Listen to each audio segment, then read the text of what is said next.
Hello and welcome to the Silver King's War.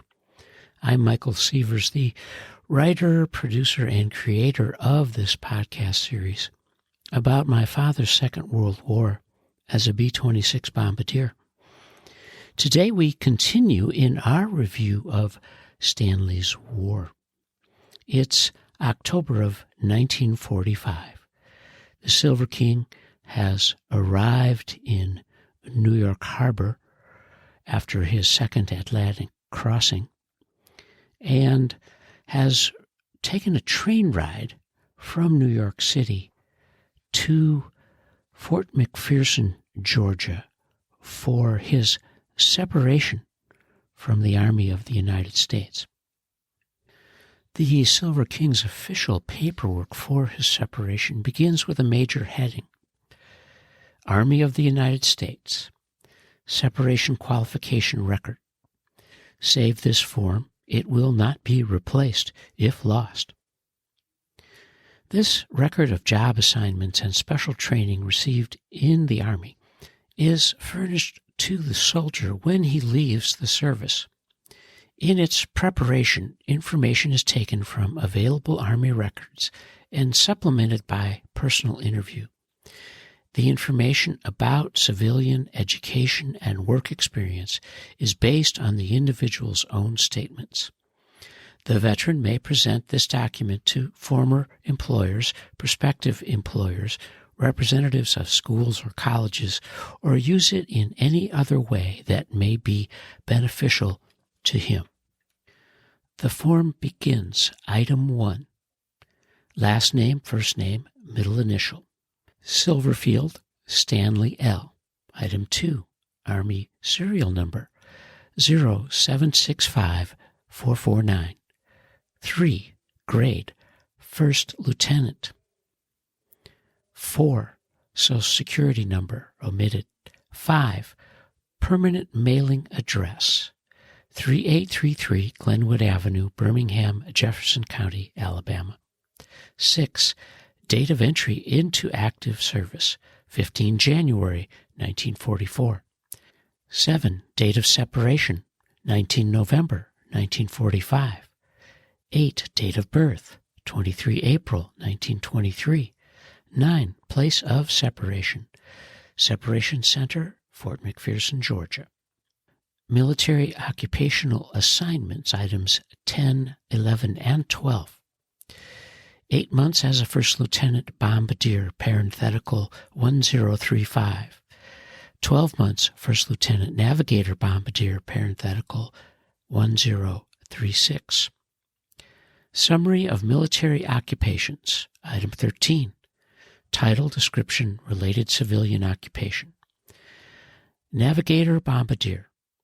Navigated a B-26 bomber on bombing missions in Western Europe. Responsible for bombing of targets, responsible for maintenance and operation of bomb sites. Total flying hours 550, of which 150 were combat hours. Took part in 27 combat missions, of which 18 were leads.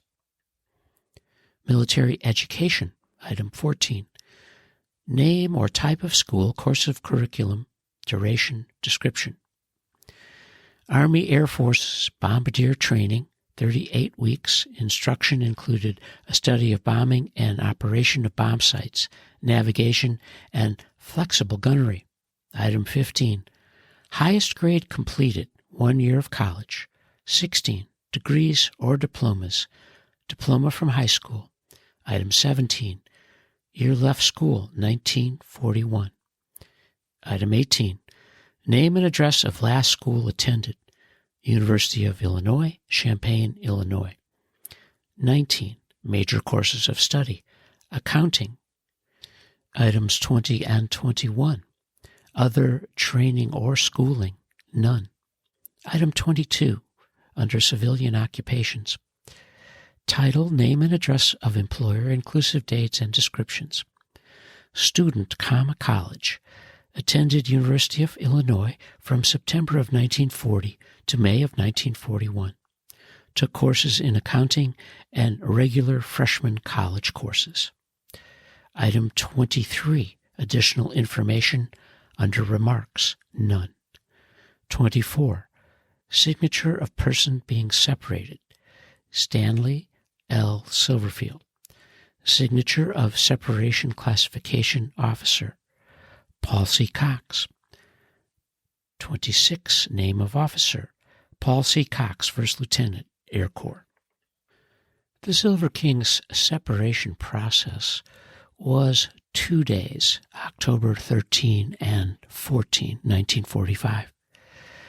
And his paperwork for those days is simple. It's on a form, of course, with the title Headquarters Separation Center, Officer Separation Branch, Fort McPherson, Georgia, with a schedule for the roster, which begins with an orientation at 1300 and a final medical exam at 1530, with physical responsibilities at 0800. And the following day will be counseling at 0900, then medical clearance at 1100 hours, and departure slated for 1130 hours. On that roster are 5 names. 1st Lieutenant Bailey Wilbur M. Jr., 2nd Lieutenant Birdsall James E., 1st Lieutenant Couch Earl D., 1st Lieutenant Dundas William J., 1st Lieutenant Silverfield Stanley L. The instructions for those days are simple. Officers must be on time. Otherwise, all processing is delayed. All groups depart from Building T-1206, parenthetical OSB, with a guide for final medical and physical processing after being assembled by the guide. At times, a group may be delayed for a few minutes at some point in processing. Your understanding and cooperation in this regard will be greatly appreciated. Officers do not report to the medical branch for final medical clearance. The last paperwork that our hero, the Silver King, receives during his separation from the Army of the United States are 2 letters, both dated 14 October 1945. The first is from Army Service Forces, 4th Service Command, Separation Center, Fort McPherson, Georgia. Subject: Appointment under Section 37, National Defense Act as amended. 2. 1st Lieutenant Stanley Lester Silverfield, 3833 Glenwood Avenue, Birmingham, Alabama. 14 October 1945. Item A, 1st Lieutenant Air Corps Reserve. B, 0765449. Item 1. The Secretary of War has directed me to inform you that by direction of the President, you are tendered appointment in the Officers Reserve Corps, Army of the United States, effective this date, in the grade and section shown after A above. Your serial number is shown after B above. Item 2. There is enclosed herewith a form for oath of office, which you are requested to execute and return promptly to the agency from which it was received by you. The execution and return of the required oath of office constitute an acceptance of your appointment. No other evidence of acceptance is required. Upon receipt in the War Department of the oath of office, properly executed, a commission evidencing your appointment will be sent to you. Item 3. Prompt action is requested since the regulations require cancellation of the tender of appointment if acceptance is not received within a reasonable time. Item 4. You will not perform the duties of an officer under this appointment until specifically so directed by competent orders. Item 5. Whenever your permanent address is changed, it is important that you notify all concerned using the enclosed personal report form. Signed, Dill D. Beckman, Major, AGD, Commanding. Enclosures, Form 4, Oath of Office, Personal Report Form. The second letter is from the War Department, the Adjutant General's Office in Washington, D.C. Subject Appreciation. 2.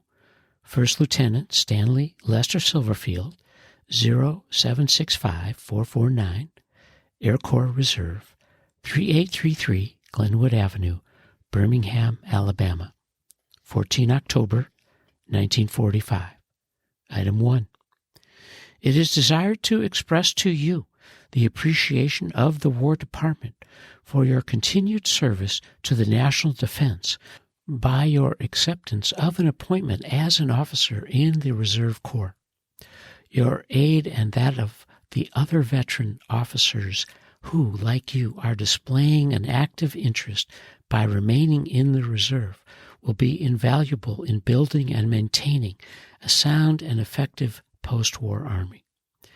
You and your comrades, by your counsel, your leadership, and your wholesome influence on public opinion, may well make the difference between mediocrity and complete success. Item 2. AR 140-5 and the other Army regulations governing the Officers' Reserve Corps necessarily will be revised to conform with such statutes as may be enacted to govern the post-war Army. The revised regulations and other information concerning the Officers' Reserve Corps will be made available in the future. Item 3. As soon as the press of work permits, a formal commission evidencing your appointment will be mailed to you. By order of the Secretary of War, signed Edward F. Witzel, Major General, acting the Adjutant General. The Silver King, now in the middle of October of 1945, is both separated from the Army of the United States and invited and accepted as a member of the Reserve Officers Corps within the Air Corps. Stanley's decision to accept an appointment in the Officers Reserve Corps made much sense for him at the end of 1945. He wanted to maintain his status within the service in case there was more work to do. And of course, there were concerns about what may occur in Asia after the end of the war in the Pacific. His status in the Officers Reserve Corps meant regular reporting throughout those years.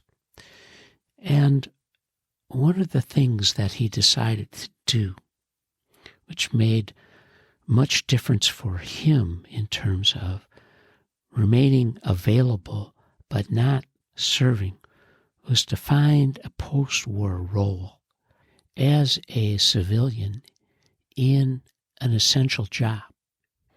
And the Silver King found that job working for his brother-in-law, Lee Bernstein, at the Acme Paper Box Manufacturing Company in Chicago.